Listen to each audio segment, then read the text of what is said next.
রাজবাড়ীর দৌলতদিয়ায় বাসডুবিতে নিখোঁজ স্বজনদের খোঁজে শুক্রবারও ঘাটে ভিড় করেছেন অনেকে। এদিকে এলাকাবাসী বলছেন, মর্মান্তিক এই দুর্ঘটনার জন্য ঘাটের অরক্ষিত পন্টুন সহ দায়ী নানা অব্যবস্থাপনা।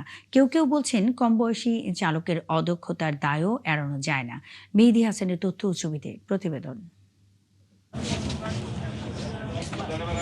২৫শে মার্চ বিকেলে দৌলতদিয়া ফেরিঘাটে পদ্মায় বাসডুবির ঘটনায় উদ্ধার কাজ স্থগিত থাকার ১০ ঘণ্টা পর আবারও শুরু হয় শুক্রবার বেলা ১২টায়। ৩ নম্বর ফেরিঘাটে এখনো ঠাঁই দাঁড়িয়ে আছে দুর্ঘটনা কবলিত সেই বাস। আর নিখোঁজ স্বজনের খোঁজে শুক্রবার সকাল থেকেই ভিড় করেন অনেকে।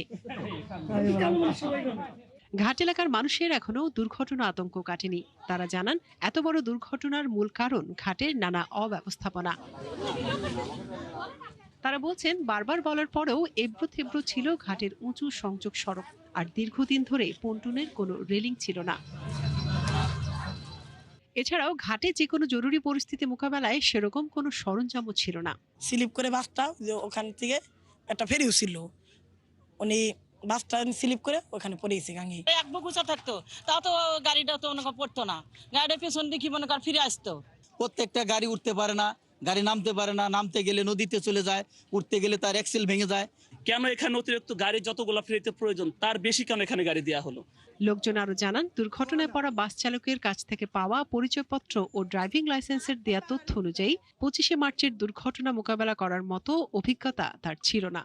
এত বড় একটা পরিবহন, এই পরিবহনের যদি ড্রাইভার থাকে ছোট্ট একটা যুবক ছেলে, তার তো আমার মনে হয় যে তার কোনো সার্টিফিকেটধারী লোক না, এবং তার ২-৪-১০ বছরের যে অভিজ্ঞতা সেমন এরকম অভিজ্ঞতা তার নাই। নামার সময় যদি ড্রাইভারের যদি হাওয়া না থাকে, গাড়িতে যদি হাওয়া না থাকে, তাহলে ব্রেকে কাজ করবে না, ব্রেকের প্রবলেমে এটা হতে পারে।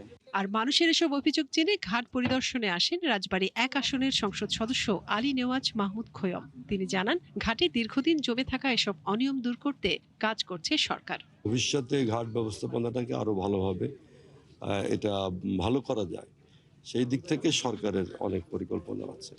আমাদের সরকার সড়ক এবং নদীপথে যান চলাচলে এবং ন্যায়ের ব্যবস্থাপনায় একটা পরিবর্তন আনার জন্য চেষ্টা করছে। বাসডুবির এই ঘটনায় নৌ পরিবহন মন্ত্রণালয় ও জেলা প্রশাসন আলাদা দুটি তদন্ত কমিটি গঠন করেছে, যারা ৩ কার্যদিবসের মধ্যে তাদের প্রতিবেদন জমা দেওয়ার কথা। মনিরা কাজুরি, ৭১। কুমিল্লায় এক সপ্তাহের ব্যবধানে সড়ক ও রেল দুর্ঘটনায় ঝরে গেছে ১৭টি প্রাণ। নিহতের অধিকাংশই লক্ষ্মীপুরের। কুমিল্লার বুড়িচংয়ে ভয়াবহ সড়ক দুর্ঘটনায় একই পরিবারের ৪ জন সহ ৫ জন নিহত হয়েছেন। বেঁচে গেছেন ১২ বছরের শিশু আবরার। পদুয়ার বাজারে রেল ক্রসিংয়ে ট্রেন বাস সংঘর্ষে নিহত হয় অন্তত ১২ জন। জেলা জুড়েই ছড়িয়ে পড়েছে শোকের ছায়া। স্বজনদের দাবি, দুর্ঘটনার জন্য দায়ীদের দ্রুত বিচারের